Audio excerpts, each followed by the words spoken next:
Daniel Heimpel, thank you for coming in, project director and founder of Fostering Media Connections.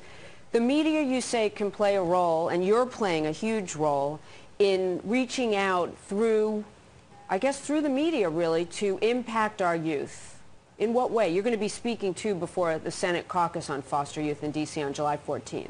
Right. Yeah, so the media has this incredible capacity to impel change. So when we're talking about the problems in the foster care system or really any other system, we should always be looking at solutions. So I've always tried to, as in my writing as a journalist and now as the director of Fostering Media Connection, kind of getting stories placed all across media platforms, we're always looking for solutions in the hopes that we can push forward change that will help kids.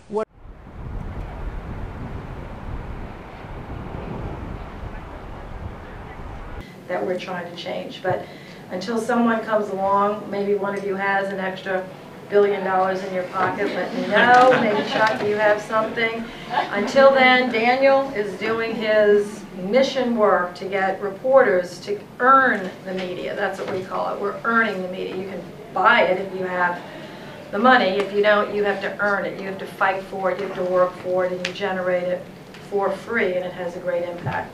Journalism in America had the power to move populations, had the power to compel people to engage in their government, compelled people to be informed and be a part of this whole system. I mean, it's called the Fourth Estate for something. I mean, it's something. So, and I think for a while we had lost that power.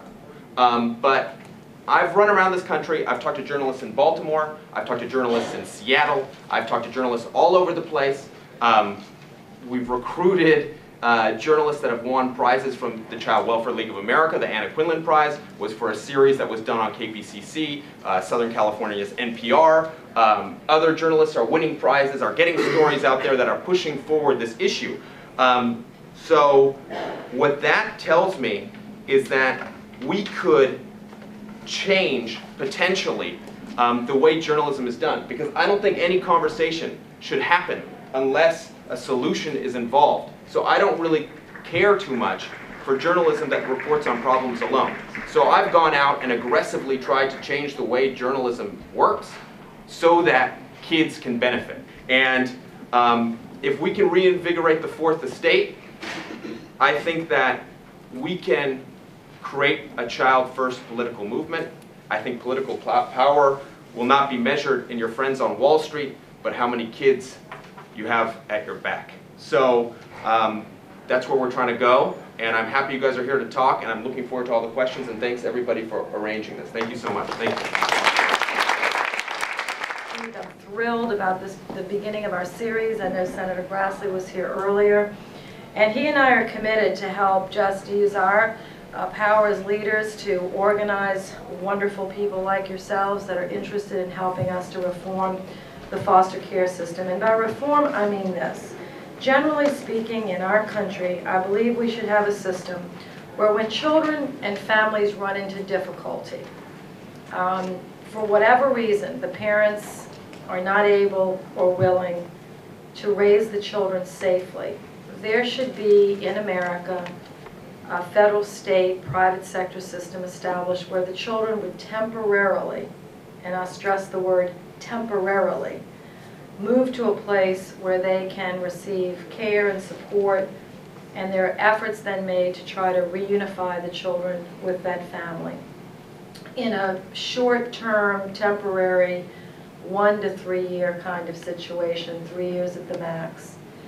If that fails to work, that reunification effort, then children should be immediately moved to a permanent placement with a relative through guardian kinship care or through a guardianship arrangement or through adoption.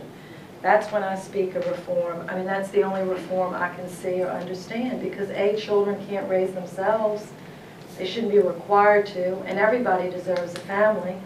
We'd like every family that is the birth family to be able and willing to do that, but if not, the system should be empowered and supported so that decisions can be made by judges with the input of CASA workers or social workers to make the best decisions on behalf of children. Now, many of you, I know you, have spent time yourself in foster care, and so you know that the system is not working that way. It's broken down, but it can be fixed. And if you think about it this way, that while there are 420,000 children in foster care, about 100,000 available for adoption, think about that in America there are 100 million children.